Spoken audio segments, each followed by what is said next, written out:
कोलकाता की CBI court ने बलिया के राज सिंह को बरी कर दिया। इस समय हमारी मौजूदगी उनके आवास पर है। राज सिंह हमारे साथ हैं। जी, किस तरह से आपको हिरासत में लिया गया और कहाँ से लिया गया? यहाँ अयोध्या में मैं गया था राम जी का दर्शन करने। वहाँ से मुझे एसओजी द्वारा गिरफ्तार किया गया। फिर मुझे वहाँ पे रखा गया। मैं कोई हत्या हुआ था, क्योंकि मैं परिवार साथ था तो मैं उतना न्यूज़ में ध्यान नहीं दे रहा था। वो लोग बताएं कि सीपीए का हत्या हुआ है, ये उस केस में मुझे वहाँ पे गिरफ्तार किया गया। मैं एसओजी टीम से बोलता रह गया कि सर मेरा कोई वास्ता नहीं है, कोई नाता नहीं है इन सब चीज़ों से, लेकिन वो लोग मेरी बात नहीं सुने ना माने। वो लोग डरा धमका के कि नहीं बोल बोल बोल कि तू किया है, कैसे किया है, क्या किया है, ये हुआ है। मैं जबकि हर एक साबित अपना सबूत दे दिया है कि मैं यहाँ पे हूँ, कहीं नहीं गया हूँ, लेकिन वो लोग नहीं माने और मुझे वहाँ कोलकाता भेज दिए। कोलकाता जाने के बाद कोलकाता पुलिस के हवाले किया गया या सीबीआई आपको ले गई? कोलकाता पुलिस के वहाँ तो किया गया, फिर वहाँ पे सीआईडी भी थी। सीआईडी ब्यूरो में मुझे वहाँ रखा गया था, 2 कि 3 दिन शायद रखा गया था। वहाँ पे भी मुझे डर भय लगता था कि ये सब कहीं फर्जी का मेरा एनकाउंटर ना कर दे, क्योंकि वहाँ पे भी अब बंगाली मुझे आता नहीं है, वो लोग क्या क्या बात करते थे और मुझे अपराधी की नज़र से ही देखते थे, क्योंकि मानसिकता आदमी को समझ आ जाता है सामने वाला क्या क्या है।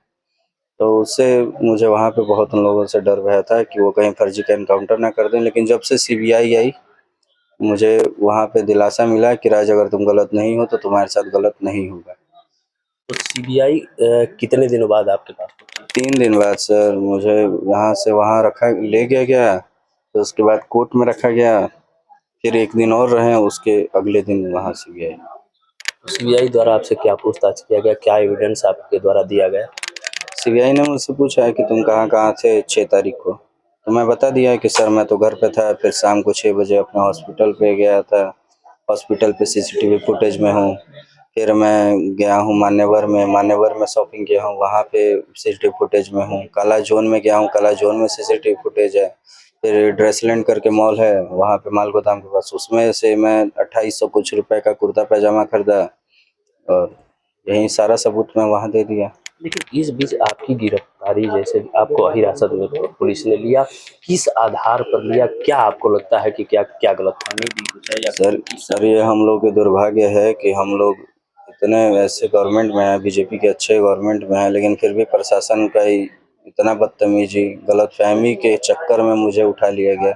अपराधी कोई और, दोषी कोई और है, अब मुझे पकड़ लिया गया, गलतफहमी का शिकार किया गया। और वो तो और उसके बाद जोर ज़बरदस्ती भी करो कि नहीं तुम ये किए वो किए, तो ये सर मेरा इज्जत को, मेरे मानसिक मानसिक मुझे प्रताड़ित किया गया, मेरे इज्जत को धूमिल किया गया, समाज की छवि बिगाड़ी गई। गवर्नमेंट से क्या कहेंगे इस बात? सर मैं मुख्यमंत्री जी से निवेदन करना चाहता हूँ कि वहाँ के एसओजी टीम पे जांच बैठाया जाए कि ऐसे ही कितने फर्जी लोगों को वो लोग डाल दिए हैं और उन लोगों को गोली मार दिया है। आपकी जो आपको बाइज्जत बरी किया गया है, इसमें दौड़ धूप परिवार पर क्या गुजरी, किस तरीके से इस बीच में क्या परिजनों से आपकी वार्ता भी वो लोग कराए कि इस तनहाई कर दी?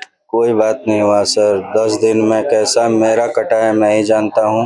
मेरे परिवार को बस सोच में ही, दिमाग में ही बस ये चलता था कि अगर मैं गलत नहीं किया हूँ तो मेरे साथ गलत नहीं होगा। मेरे परिवार का बस टेंशन था कि कहीं यहाँ की प्रशासन मेरे परिवार को परेशान ना करे, मेरे परिवार पे गलत इल्ज़ाम ना लगा दे कि नहीं ये लोग ये किए वो किए। तो यही सब दिमाग में चलता था सर। ये 10 दिन मेरे ज़िंदगी के सबसे कष्टदायक 10 दिन थे और मैं, भगवान करे कि किसी के ज़िंदगी में ऐसा ना आए। अब कैसा महसूस कर रहे हैं अपने परिवार के साथ? अब सर इसका बयान तो नहीं दे सकते कैसा महसूस हो रहा है। मेरी माँ मेरे सामने है, मेरी बहन है, मेरे परिवार है, मेरे परिजन हैं। अब इससे ज़्यादा खुशी मेरी ज़िंदगी में कुछ नहीं हो सकता।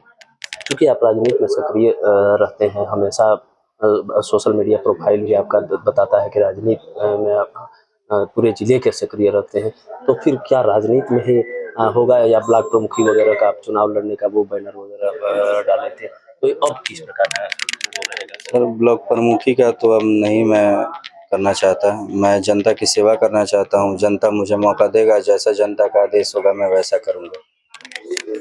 जनता जैसा मौका देगी उसी के अनुरूप हम कार्य करेंगे, ऐसा कहना है राज सिंह का। पुष्पेंद्र तिवारी, दैनिक भास्कर बलिया।